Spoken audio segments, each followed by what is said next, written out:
الحمد لله رب العالمين والصلاة والسلام على رسوله الأمين ومن تبعهم بإحسان إلى يوم الدين أما بعد. سامعین کرام، آج 23ویں پارے کی تلاوت کی گئی ہے. 23واں پارہ جس میں سورہ یاسین ہے. سورہ یاسین کے تعلق سے مسلم معاشرے میں مسلمانوں کے مابین بہت ساری بے بنیاد باتیں پائی جاتی ہیں، جبکہ حقیقت یہ ہے کہ سورہ یاسین کے تعلق سے اس کی فضیلت کے بارے میں کوئی بھی حدیث صحیح نہیں ہے. سورہ یاسین کی کوئی خاص فضیلت نہیں ہے. سورہ یاسین جیسی دیگر صورتیں قرآن مجید کی ویسے ہی سورہ یاسین ہے، اس کی کوئی خاص فضیلت احادیث کے اندر صحیح احادیث کے اندر وارد نہیں ہے. جیسا کہ ایک حدیث آتا ہے کہ سورہ یاسین قرآن کا دل ہے، وہ حدیث صحیح نہیں ہے. تو ایسی جتنی بھی حدیثیں سورہ یاسین کے تعلق سے روایت کی جاتی ہیں، بیان کی جاتی ہیں، وہ ضعیف، موضوع اور من گھڑت ہیں.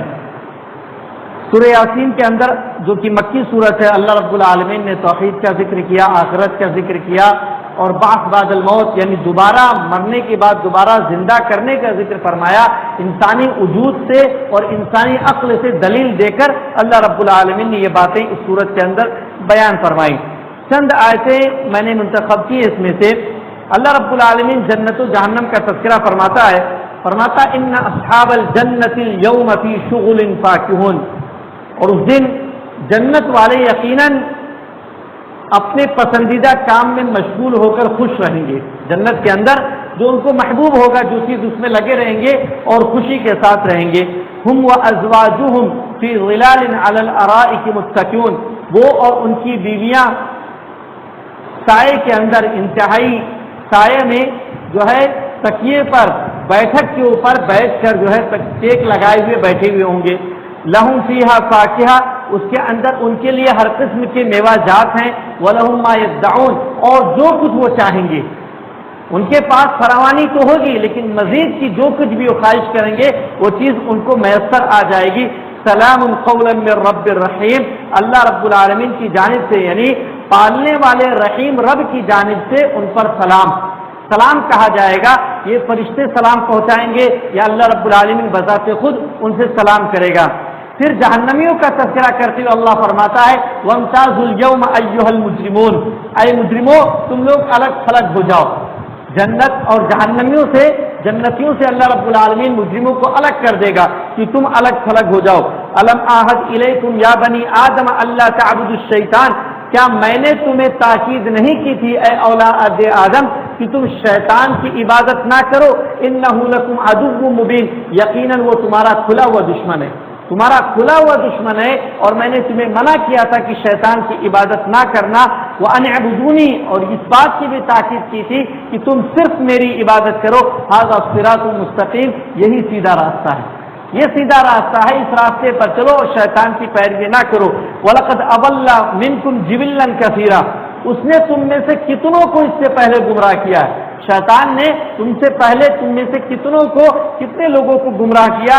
أَفَلَمْ تَكُونُوا تَعْقِلُونَ، کیا تم سمجھتے نہیں ہو، عقل نہیں رکھتے ہو کہ کتنے لوگوں کو شیطان گمراہ کر کے جہنم کے راستے پر ڈال دیا ہے. اور اللہ بیان کر رہا کہ شیطان تمہارا کھلا ہوا دشمن ہے، باوجود اس کے تمہارے پاس عقل نہیں ہے کہ شیطان کے راستے سے تم کنارہ کشی اختیار کر لو. هذه جہنم التي كنتم توعدون، تو جب تمہاری حالت ایسی ہے تو لو یہ وہ جہنم ہے جس کا تم سے وعدہ کیا جاتا تھا کہ اگر تم اللہ پر ایمان نہ لاؤ گے، شیطان کی پیروی کرو گے تو تمہارا ٹھکانہ جہنم ہوگا. لہذا یہی وہ جہنم ہے. اصلوها اليوم، آج اس میں تم داخل ہو جاؤ. بما کنتم تکفرون، اپنے کفر کی وجہ سے، اپنی نافرمانیوں کی وجہ سے. اليوم نختم على افواہہم، وہاں پر بھی جو کفار مشرکین بڑے گنہگار ہوں گے وہاں پر بھی وہ جھوٹ بولیں گے، کہیں گے واللہ ما کننا مشرکین، کہ اللہ کی قسم ہم مشرک نہیں تھے، شرک کرنے والے نہیں تھے. تو اللہ فرماتا ہے اليوم نختم علی افواہہم، ان کے منہ پر ہم بند کر دیں گے، مہر لگا دیں گے کہ وہ اپنی زبان سے جو جھوٹ بول رہے ہیں وہ جھوٹ نہ بول سکے. مزید فرمایا وَتُكَلِّمُنَا أَيْدِيهِمْ، ان کے ہاتھ ہم سے بات کریں گے، گفتگو کریں گے.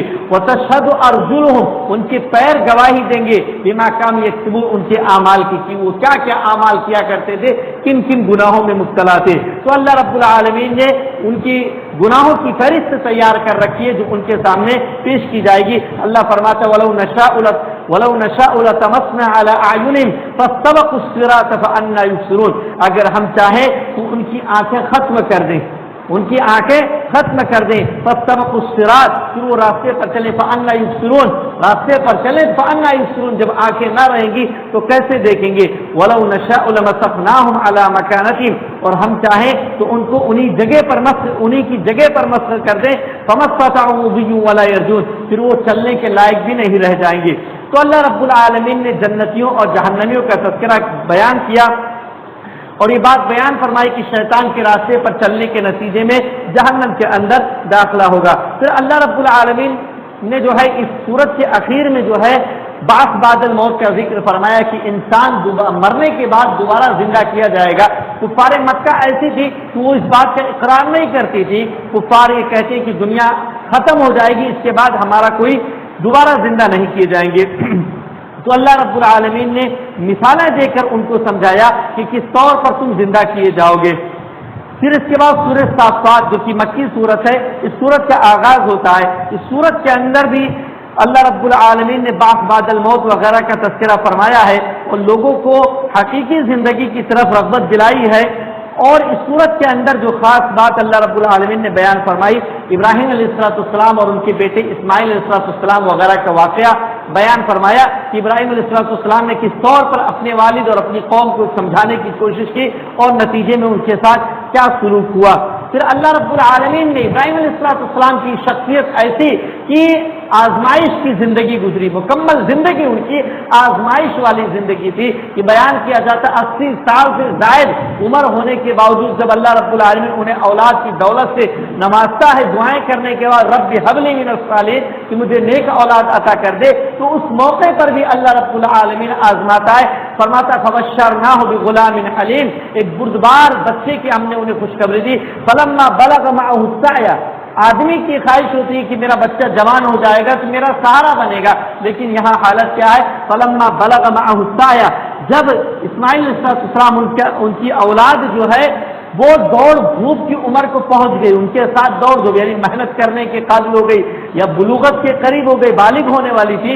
قال، تو اللہ فرماتا ہم نے کہا یا بنیا، تو ابراہیم علیہ السلام نے کہا یا بنیا انی ارا فی المنام انی اذبحک فانظر ماذا ترى، کہ اے میرے پیارے بیٹے میں نے دیکھا اپنے آپ کو خواب میں کہ میں تمہیں ذبح کر رہا ہوں، تمہاری کیا رائے ہے. فانظر ماذا ترى، تمہاری کیا رائے ہے. اللہ کے رسولوں کو خواب میں جو چیز دیکھتی تھی، جو نظر آتی تھی، وہ حقیقت ہوتی تھی، اس کے مطابق انہیں عمل کرنا ہوتا تھا، وہ وحی ہوتی تھی. لہذا ابراہیم علیہ السلام اپنے بیٹے کو یہ بات بیان کرتے تو بیٹا کہتا ہے قال یا ابت افعل ما تؤمر، اے ابا جان آپ کر گزریے جو آپ کو حکم دیا جا رہا ہے. ابراہیم علیہ السلام نے بطور مشاورت اپنے بیٹے سے جاننا چاہا کہ بیٹے کی رائے کیا ہے، بیٹا کیا چاہتا ہے. تو بیٹا بھی انتہائی فرما بردار کہتا ہے جو حکم آپ کو دیا جا رہا ہے وہ آپ کر گزریے. ستجدنی انشاءاللہ من الصابرین، یقیناً ان قریب آپ مجھے صابروں میں سے پائیں گے، میں صبر کروں گا، نافرمانی نہ کروں گا.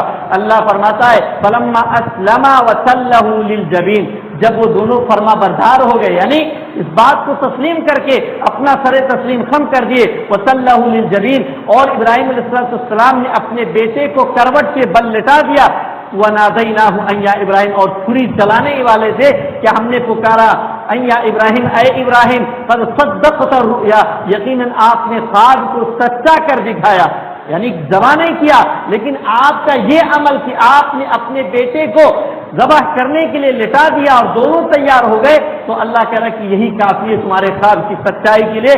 انا کذالک نجزی المحسنین، یقیناً ہم احسان کرنے والوں، نیک عمل کرنے والوں کو ایسا ہی بدلہ دیتے.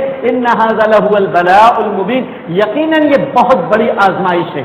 اللہ فرما رہا کہ یقیناً یہ کھلی ہوئی آزمائش ہے، یقیناً یہ کھلی ہوئی آزمائش ہے. وَفَدَيْنَاهُ بِذِبْحٍ عَظِيمٍ، اور ہم نے اس کے بدلے ایک عظیم فدیہ دیا، ذبیحہ دیا. تو اس طور پر اللہ رب العالمین نے ابراہیم علیہ السلام کو آزمایا اور اسماعیل علیہ السلام کو زندگی عطا کی اور پھر بدلے میں ایک ذبیحہ دیا. اور یہ طریقہ، یہ سنت رائج کر دی سابقہ تمام اقوام میں بھی قربانی کی چیز تھی، جیسا کہ سورہ حج میں بیان کیا جا چکا. اور ابراہیم علیہ السلام کے بعد یہ سنت بعد کی آنے والی امتوں پر بھی لاگو ہو گئی. اسی لیے ہماری امت جو ہے یعنی امت محمدیہ جو ہے اس سنت کو ہر سال اپناتی ہے. مقصد قربانی کرنا جانور ذبح کرنا نہیں ہے, مقصد اس سنت کے اعادہ کرنا ہے کہ اللہ رب العالمین تیرے کہنے پر ہم یہاں پر جانور ذبح کر رہے ہیں, تیرا حکم ہوگا تو ہم ضرورت پڑنے پر اپنے مال کی بھی قربانی دیں گے, اپنے بھی بچوں کی بھی قربانی دیں گے, اپنی جان کی بھی قربانی دیں گے, اپنے وقت کی اور اپنی خواہشات کی بھی قربانی دیں گی.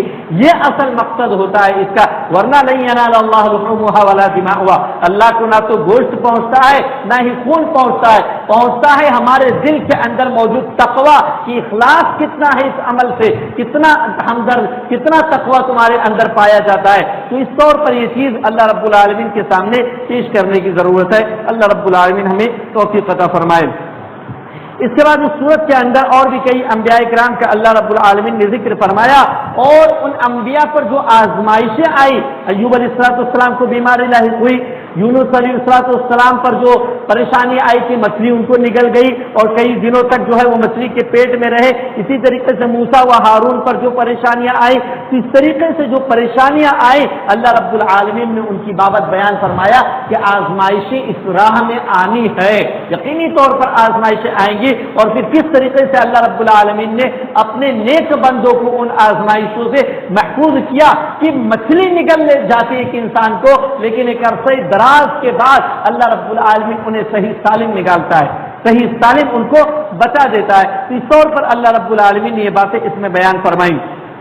پھر سورہ صاد جو کہ مکی صورت ہے, سورہ صاد کا ذکر آغاز ہوتا ہے. اس صورت کے اندر بھی اللہ رب العالمین نے مشرکین مکہ کو دعوت دی, اور جو ان کو اس بات پر تعجب ہوتا تھا کہ سارے معبودوں کو چھوڑ کر ایک معبود ہم کیسے بنا لیں, اس کی تردید فرمائی, یعنی شرک کی تردید فرمائی, توحید کی دعوت دی, آخرت کی دعوت دی. اور اس صورت کے اندر اللہ رب العالمین نے داؤد اور سلیمان علیہ السلام کا تذکرہ کیا, اور ان کو جو نعمتیں دے رکھی تھی ان کا ذکر فرمایا, اور شکر ادا کرنے کی بات بیان کی کہ جب نعمتیں ملے انسان کو تو ان کا شکر ادا کرنا چاہیے, کہ جیسا کہ بیان کیا جاتا ہے کہ شکر صدوم النعم, شکر کرنے سے نعمتیں برقرار رہتی ہیں, وبالکفر تزول النعم, اور ناشکری سے نعمتیں زائل ہو جاتی ہیں, ختم ہو جاتی ہیں. تو اللہ رب العالمین نے یہ باتیں بیان فرمائی اس سورت کے اندر. اس سورت سے ایک آیت میں نے منتخب کیا.